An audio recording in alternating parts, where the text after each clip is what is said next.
What is up, Eagle investors? Welcome to another episode of Eagle Investors Market Recap. In this episode, I'll be doing a deep dive in terms of what I've been seeing in the markets. I'll be going over the rotation from growth to value, as well as specific economic data points that I've been following. I'll also be going over key commodities to take a look at, as well as my outlook on the markets, key commodities, as well as specific equity plays as well.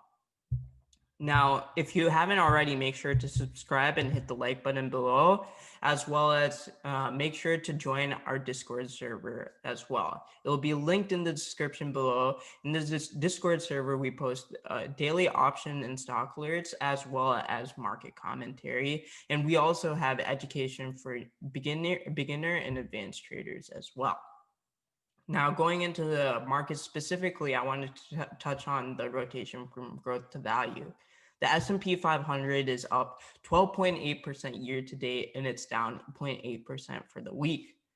The Russell 2000, which represents the small cap space, is up 14.8% for the year, and it's up 1.1% for the week. So we're seeing a rotation from many of these growth or technology plays into more value plays. Think of it as the discretionary spending industry. So whether it's airlines, cruise lines, casinos, retail, as well as the banking sector, we're seeing that rotation continue here. Now, I think this rotation has legs, and I think we'll continue to see this rotation over the next month, and it can continue further as well.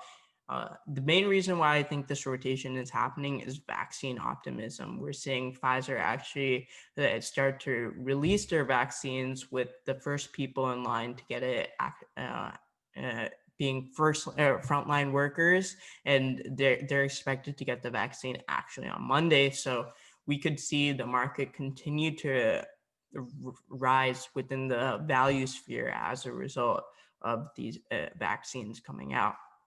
One other thing to keep in mind is potential stimulus packages. Now, it's yet to be seen if we'll see a $900 billion stimulus bill. I think it's very unlikely during the lame duck session that we'll see a $900 billion stimulus bill, but I think that we'll see some stimulus in the next bill that's expected to come out this week.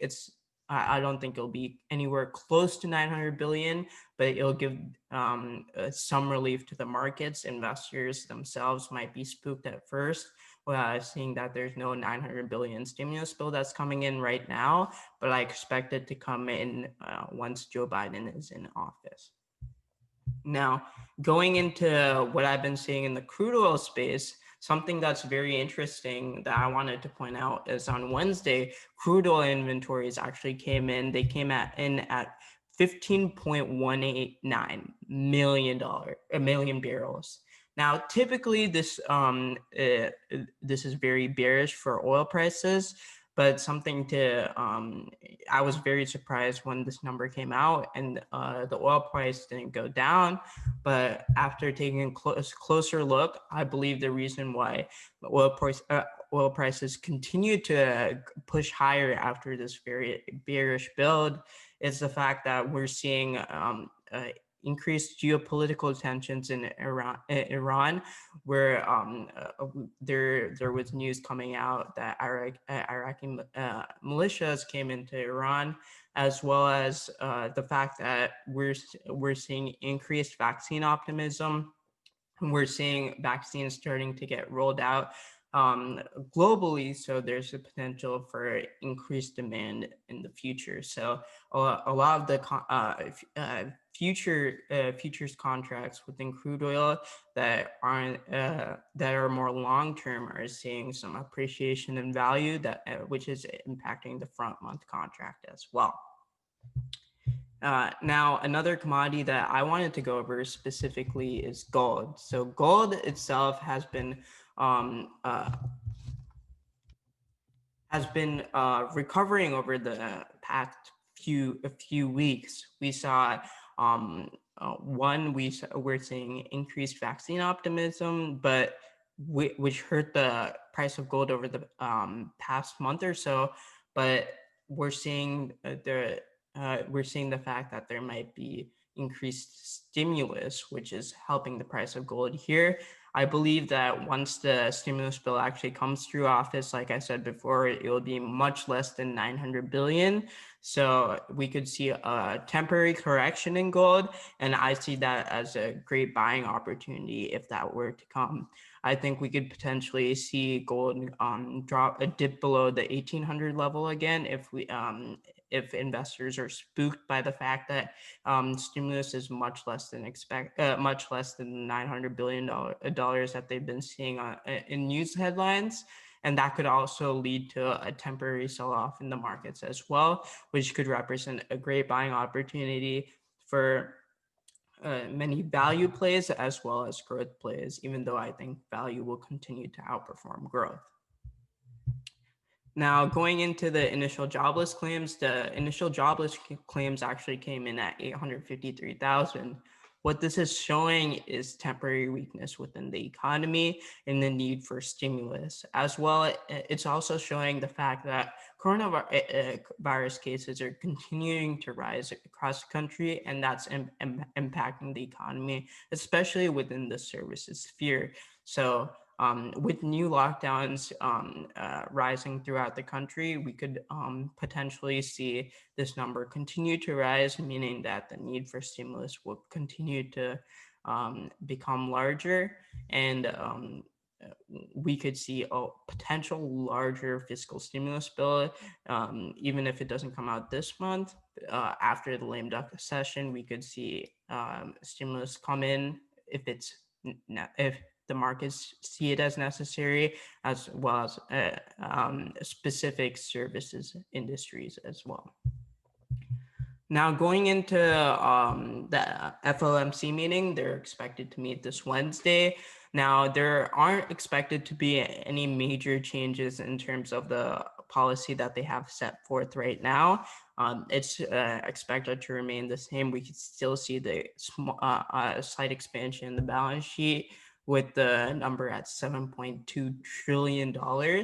I think many of these lending facilities will stay in place, especially now with jobless claims increasing, as well as the fact that we aren't seeing necessary fiscal stimulus come in.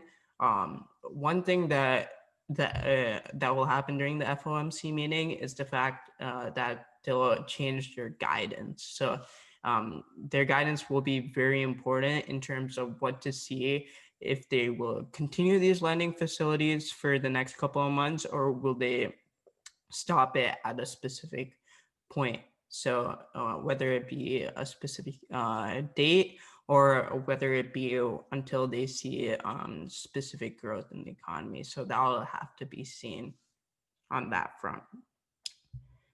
Within Europe, we saw the ECB continue to ease their monetary policy, but Christine Lagarde wanted to ease it even further, but she had to compromise with the hawks within the ECB, so we didn't see tremendous monetary policy easing. So that could possibly play into the fact that the United States isn't easing their monetary policy to an extreme extent during this meeting, but it could play into part for their guidance itself as well. Now, going into Facebook itself, so we saw the FTC sue Facebook for illegal monopolization. And we saw this specifically for the fact that they acquired WhatsApp as well as Instagram. So this actually played into the downtrend of Facebook, as well as the fact that we saw things overall not perform that well. So things represents Facebook, Amazon, Apple, Netflix, and Google. And many of these growth companies weren't performing as well as a result. And Facebook in particular was performing the worst out of all of them as a result of this FTC's legal issue. Now, one of the plays that I wanted to specifically focus on within the value sphere is Boeing. I think, like I said before, there might be a temporary correction in the markets due to the fact that we won't see a stimulus bill that comes to effect that represents the $900 billion mark that the media has been covering over the past couple of weeks. Now, with that short-term correction, I believe there will be many buying opportunities within the tech and value sphere. The one play that I really like is Boeing. I think Boeing has tremendous potential after the temporary correction. I'm bullish on the markets. I think there will be a Santa Claus rally as well as a rally into next year as well. So I really like Boeing as well as renewable plays. Renewable plays have been performing very well. Jinko Solar, for example, we had some alerts on them, and they've been performing very well as Sunrun. Those are two specific names that I've been following in that space that have been performing very well. If there is correction and there's a buying opportunity, I feel like it's a great place to buy, as well as gold. So gold could see a temporary correction as well with the lower stimulus bill. So I think that there will be a buying opportunity within that space as well. Now, it will be important to see what comes out from the FOMC meeting on Wednesday, see if it eases the anticipations of investors, as well as the upcoming stimulus bill. So keep that in mind. And then also keep your eye on vaccine news as well. If we see any potential negative headlines within the vaccine space as well, we could potentially see a downturn in the markets. The major things that are driving the markets are the stimulus as well as vaccines. Thank you for watching this episode of Eagle Investors Market Recap. If you have any questions, feel free to leave it in the comments below.